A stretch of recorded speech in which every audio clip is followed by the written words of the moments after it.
Petrol vehicle users का गुस्सा अभी दिन ब दिन बढ़ता जा रहा है क्योंकि जब से ये E20 फ्यूल रोल आउट हुआ है तब से लोगों की गाड़ियों में बहुत सारी प्रॉब्लम्स आना शुरू हो गई हैं। व्हीकल्स की माइलेज ऑलरेडी ड्रॉप हो चुकी है और बहुत सारे इंजन के पार्ट्स डैमेज हो रहे हैं और बहुत सारे रबर के ऐसे पार्ट्स हैं जो ऑलरेडी खराब हो चुके हैं। तो लोगों को ये E20 का फॉर्मूला बिल्कुल भी पसंद नहीं आ रहा और अभी इस बात को ऑलरेडी 3 महीने हो चुके हैं और अब तक उम्मीद थी कि हमें पेट्रोल के प्राइसेस में काफी गिरावट देखने को मिलेगी क्योंकि नितिन गडकरी जी के मुंह से हमने ये बहुत बार सुना है कि जैसे जैसे इथेनॉल की ब्लेंडिंग पेट्रोल में बढ़ती जाएगी वैसे वैसे इसके प्राइसेस हमें काफी ज्यादा कम होते देखने को मिलेंगे। पर अब तक हमें प्राइस में कोई भी ड्रॉप देखने को नहीं मिला। हम जितने पैसे पहले दे रहे थे पेट्रोल के उतने ही पैसे में आज फ्यूल खरीद रहे हैं और ऊपर से इन लोगों का कहना है कि इन लोगों को ब्लेंडिंग की कॉस्ट इतनी ज्यादा आ रही है कि ये लोग फ्यूल के प्राइसेस कम नहीं कर पा रहे हैं। और अभी जो कुछ डीजल व्हीकल के ऑनर्स अब तक थोड़ा सा खुश थे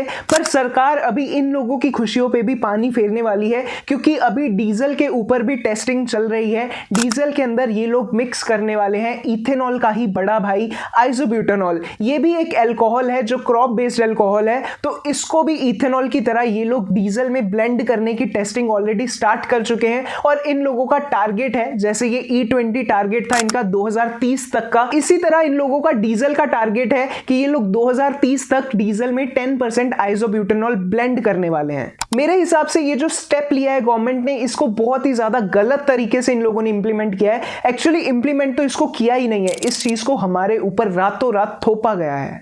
अब तक जो हम फ्यूल यूज कर रहे थे ऐसा नहीं है कि उसमें इथेनॉल की ब्लेंडिंग नहीं हो रही थी, उसमें भी इथेनॉल ब्लेंड हो रही थी पर उसमें इथेनॉल की जो वैल्यू थी वो थी सिर्फ 10% की और इस 10% तक पहुंचने में हमें कितने ही साल लग गए थे। लोगों ने धीरे धीरे इसको अडॉप्ट किया। इंजन मैन्युफैक्चरर्स जो हैं, जो कार मैन्युफैक्चरर्स हैं, उन्होंने भी धीरे धीरे उनके इंजन्स को इस हिसाब से चेंज किया, इस हिसाब से मॉडिफाई किया, तब जाके इतने सालों में हमने ये 10% का टारगेट अचीव किया था। पर ये जो रातों रात इन लोगों ने जंप किया है 10% से डायरेक्टली 20% के ऊपर, तो व्हीकल्स जो हैं इसको बिल्कुल भी झेल नहीं पा रहे, स्पेशली वो वाले व्हीकल्स जिनकी मैन्युफैक्चरिंग अप्रैल 2023 से पहले की है। अगर आप इस चीज को खुद भी चेक करना चाहो तो कर सकते हो। आप कोई भी गाड़ी की यूजर मैनुअल उठा के देखो 2023 से पहले की, तो उसमें क्लियरली बहुत सारी मैनुअल्स में मेंशन होता था कि इसमें ये जो गाड़ी कंपैटिबल है वो E10 फ्यूल के साथ ही कंपैटिबल है। इसके सिवा अगर हम कोई भी और तरह का इसमें फ्यूल यूज करेंगे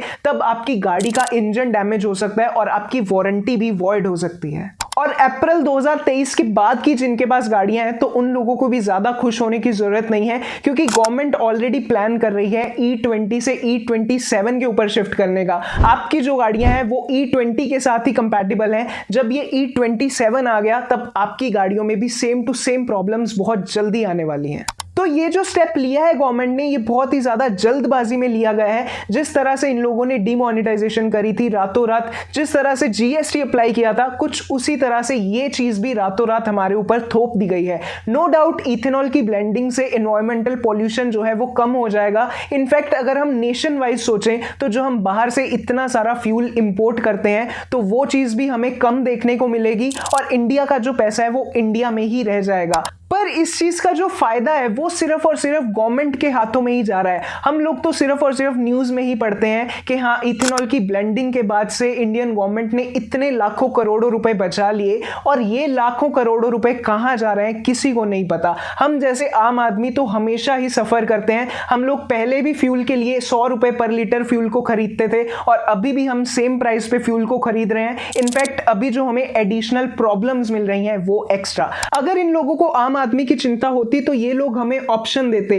कि या तो हम पहले वाला E10 फ्यूल ही भरवा सकते हैं या फिर ये नया जो कम प्राइस पे अवेलेबल होता E20 फ्यूल वो भरवा सकते हैं। तो जिस हिसाब से हमारे पास गाड़ी होती तो उस हिसाब से हम लोग इसमें पेट्रोल फिल करवाते और E20 का प्राइस कम होने की वजह से लोग धीरे धीरे खुद से इसके ऊपर शिफ्ट होते, धीरे धीरे टेक्नोलॉजी चेंज होती, धीरे धीरे लोग नई गाड़ियां खरीदते और धीरे धीरे इस चीज को हम लोग इजीली अडॉप्ट कर पाते। पर ये जो रातों रात हमें चेंजेस देखने को मिले हैं, ये बहुत ही ज़्यादा बेकार डिसीजन है, बहुत ही ज़्यादा घटिया डिसीजन है। और अभी ये लोग आने वाले टाइम में डीजल के साथ क्या करते हैं और E27 को किस तरह से अप्लाई करते हैं, तो ये चीज़ अभी हमें फ्यूचर में ही पता लगेगी। बाकी आप मुझे बताओ कमेंट्स में, अगर आप E20 फ्यूल यूज़ कर रहे हो तो आपकी गाड़ी में आपको क्या चेंजेस देखने को मिले। बाकी फिलहाल के लिए इस वीडियो में यही था बस। मैं मिलता हूं आपसे अगली किसी और नई इंटरेस्टिंग वीडियो में, तब तक के लिए बाय बाय, टेक केयर।